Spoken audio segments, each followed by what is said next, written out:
Esse filme custou 200 milhões de dólares. Teve o trailer mais assistido da história dos filmes biográficos. Quebrou recordes de bilheteria no primeiro dia. E mesmo assim, a maioria das pessoas saiu do cinema sem saber metade do que viram. Hoje você vai descobrir coisas sobre o filme Michael de 2026 que os outros canais não contaram. Detalhes de bastidores absurdos, easter eggs escondidos, a história por trás do personagem que ninguém percebeu. E um segredo sobre o Brasil que vai te surpreender. Pode sentar, porque você terá a experiência completa da obra.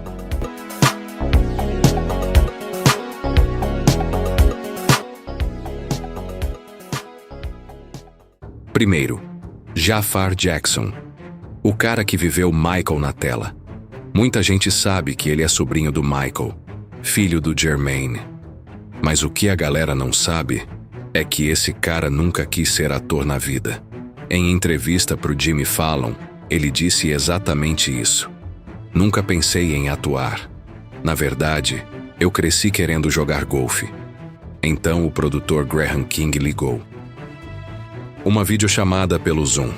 E nessa ligação a vida do cara mudou completamente. Mais de 2.000 pessoas fizeram teste para esse papel. 2.000 pessoas. E o Jack Jackson, irmão do Michael, confirmou esse número publicamente. Foram mais de 2 anos de processo até Jafar ser escolhido. Mas o mais impressionante não foi ele conseguir o papel. Foi o que ele teve que fazer para merecer. Os coreógrafos chamados para treinar Jafar foram Rich e Tony Talawega. 2 caras que já tinham trabalhado com o próprio Michael, que conheciam cada detalhe de cada movimento, cada posição dos pés, cada inclinação de cabeça. E eles disseram uma coisa interessante quando começaram a treinar Jafar. Ele já carregava algo que não vinha do treino, vinha do sangue. Mas mesmo com esse talento natural, o sofrimento físico foi real. Jafar revelou em entrevista que tinha que dançar com os sapatos um número menor que o normal. Jafar repetia esse movimento até não aguentar mais. Acordava dolorido. Ensaiava até minutos antes da câmera rodar. E o diretor Antoine Fuqua tinha uma regra no set. Nenhum movimento pode ser feito de forma casual. Nenhum. E o resultado disso?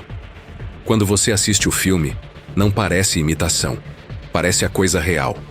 Agora um detalhe técnico que quase ninguém sabe. Algo que a produção não deixou muito claro nas entrevistas. A voz que você ouve no filme não é só Jafar. A técnica usada foi assim. Jafar cantava ao vivo no microfone em cima das faixas originais gravadas pelo próprio Michael Jackson. A produção então misturou as 2 vozes, a do sobrinho com a do tio, criando uma camada sonora que é ao mesmo tempo nova e familiar. Tem uma exceção. A música Don't Stop Till You Get Enough, essa aí Jafar gravou completamente sozinho, do zero, sem apoio da voz do tio. E o ator Mirim Juliano Valdi, o Michael criança que nasceu em Santa Catarina, brasileiro por sinal, gravou I Want You Back, completamente sozinho também, com 9 anos de idade. Mas a Jafar ficou um desafio extra.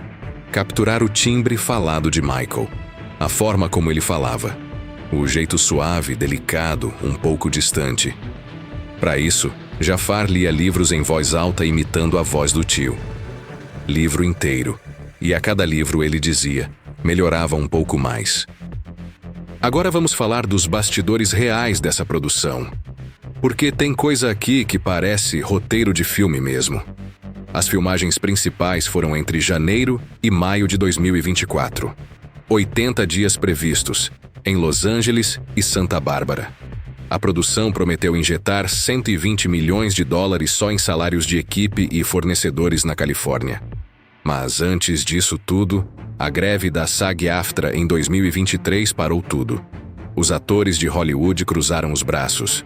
O início das filmagens foi adiado. Quando as filmagens finalmente começaram, a produção fez algo que poucos biopics fazem. Trouxe as pessoas que trabalharam com o Michael de verdade para o set. O baterista Jonathan Moffett, a guitarrista Jennifer Batten, o coreógrafo Vincent Patterson, o diretor musical Greg Phillinganes, todos lá, garantindo que cada detalhe das turnês fosse fiel ao que eles viveram. Nos efeitos visuais, a turma da Industrial Light and Magic, os mesmos responsáveis pelo rejuvenescimento digital da Marvel, trabalharam no projeto, junto com a Cinesite e a Rodel FX. E o corte original do filme chegou a 4 horas. 4 horas, que foram editadas para chegar nos 2:10 que chegaram ao cinema. Agora vamos ver o que o filme acertou e o que eles inventaram. Começando pelos acertos. O clipe de Beat It. No filme, Michael convence membros reais das gangues Crips e Bloods de Los Angeles a dançarem juntos. Isso aconteceu de verdade. O diretor Bob Giraldi confirmou. 80 membros das duas gangues rivais no mesmo set. A tensão era real, mas Michael transformou aquilo numa mensagem de paz. O acidente da Pepsi, mostrado no filme com o peso que merece. Em janeiro de 1984, durante a gravação de um comercial, um erro na pirotecnia fez o cabelo de Michael pegar fogo. Queimaduras de 2º e 3º grau no couro cabeludo. O processo contra a Pepsi resultou em $1,5 milhão. E o Michael doou tudo para o hospital que o tratou, que criou um centro de vítimas de queimaduras com o nome dele. A Motown mentindo as idades dos meninos. O filme mostra isso e é real. A gravadora subtraiu 2 anos da idade de todos os 5 irmãos. Michael depois refletiu sobre isso com um biógrafo e disse que aprendeu cedo a diferença entre mentira e relações públicas. Agora o que o filme inventou? A ordem dos eventos da era Thriller e MTV.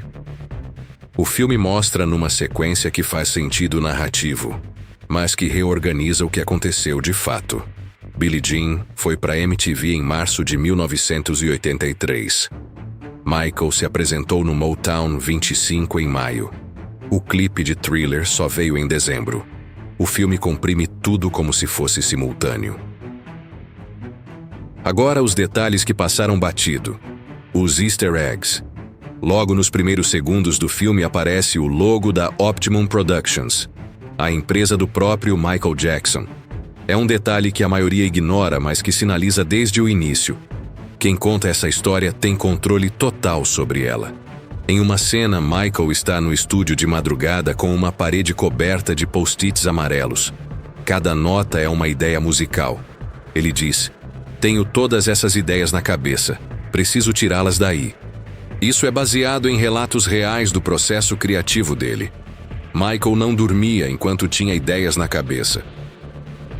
O chimpanzé Bubbles aparece em CGI, de fralda, enquanto Michael lê Peter Pan para ele. Cada objeto nessa cena foi escolhido com intenção. O set de mágico, os carrinhos no chão. É a Neverland sendo construída visualmente antes mesmo de existir. E tem o cameo do Mike Myers como Walter Yetnikoff, o CEO da CBS. Uma escolha estranha à primeira vista. Um comediante num papel dramático. Mas esse personagem é baseado num evento real. Yetnikoff ameaçou retirar todos os artistas da CBS e da MTV se eles não tocassem os clipes de Michael. Ele travou a emissora e a MTV cedeu. Isso mudou a história da música pop para sempre. Agora, o que nenhum canal gringo vai te contar. Michael Jackson e o Brasil. O cara veio aqui 3 vezes. Em 1974, ainda no Jackson 5, jovem, 16 anos. Em 1993, na turnê Dangerous. E em 1996, para gravar um dos clipes mais icônicos da história. Outubro de 1993. 2 shows no estádio do Morumbi, em São Paulo. Cada noite com 105 mil pessoas. Sendo que o Morumbi hoje comporta 89 mil, porque depois construíram camarotes que comeram o espaço. Para trazer o equipamento do show, foram fretados 2 aviões Antonov, os maiores aviões cargueiros do mundo. 400 toneladas de equipamento, 158 trabalhadores para descarregar, 3 horas de operação. E sabe o que Michael fez durante a visita? Antes dos shows, pediu para ir ao Play Center, o parque de diversões de São Paulo. Fecharam o parque 1 hora antes do horário normal para ele entrar. Ele andou no barco Viking, na montanha-russa Cyclone. Alguns visitantes sortudos que ainda estavam lá conseguiram uma foto antes dos seguranças bloquearem tudo. Mas a visita mais histórica foi em 1996. Spike Lee queria gravar o clipe de They Don't Care About Us no Brasil. A ideia foi dele. Ele conheceu o Olodum em 1991 através de Paul Simon e não esqueceu mais. Quando o projeto com Michael surgiu, foi direto no Brasil. Em Salvador, 215 percussionistas do Olodum tocaram nas ruas do Pelourinho. A exposição projetou o grupo para 140 países. Antes do clipe, o Olodum era gigante na Bahia. Depois, era mundial.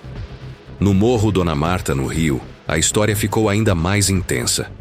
O governo do estado era contra as gravações.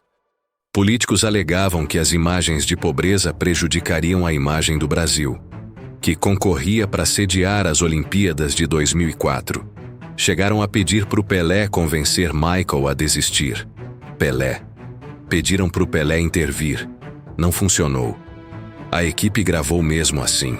E quem garantiu a segurança no morro foi Márcio Amaro de Oliveira, o Marcinho VP, chefe do Comando Vermelho na comunidade e fã declarado de Michael. A polícia se recusou a entrar. Marcinho VP garantiu 3 dias de paz no morro. O Jornal do Brasil publicou na época: traficante coproduziu clipe. Marcinho VP foi assassinado na prisão em 2003. Hoje, no mesmo lugar onde Michael dançou, existe uma estátua de bronze dele. A laje virou ponto turístico. E antes de fechar, um fato que muita gente não sabe. Sabe o Carlton de Um Maluco no Pedaço? Alfonso Ribeiro. Com 13 anos, antes de qualquer série, ele estrelou o comercial da Pepsi, ao lado do Michael Jackson e dos Jacksons em 1984. Usando a luva prateada, a jaqueta vermelha do Thriller, fazendo moonwalk na frente de Michael. O comercial estourou tanto que o musical da Broadway, onde Alfonso atuava na época, esgotou todos os ingressos por 2 meses em 48 horas. A fama de Alfonso começou ali, junto com Michael. Sabe o chimpanzé Bubbles? Sim, o chimpanzé Bubbles de Michael está vivo. Com 43 anos, ele mora desde 2005 no Center for Great Apes, um santuário para grandes primatas em Wauchula, na Flórida. Longe dos holofotes, ele é considerado um macho alfa no local e recebe cuidados especiais. O clipe de Bad foi dirigido por Martin Scorsese, o consagrado cineasta. E a música Billie Jean alcançou o 1º lugar na parada global do Spotify em 2026, registrando mais de 6 milhões de reproduções diárias. A faixa, originalmente lançada em 1982 no álbum Thriller, continua quebrando recordes nos tempos atuais. Se você chegou até aqui, já sabe mais sobre o filme do que 99% de quem foi ao cinema assistir. Michael Jackson foi, é e sempre será o rei do pop. E este filme, com todos os seus acertos e erros, é uma homenagem à sua vida incrível. Você acha que o filme fez justiça a Michael? Comente aqui se sim ou não. E como não custa nada, clica no gostei e no inscrever-se para se manter atualizado. Obrigado e até a próxima.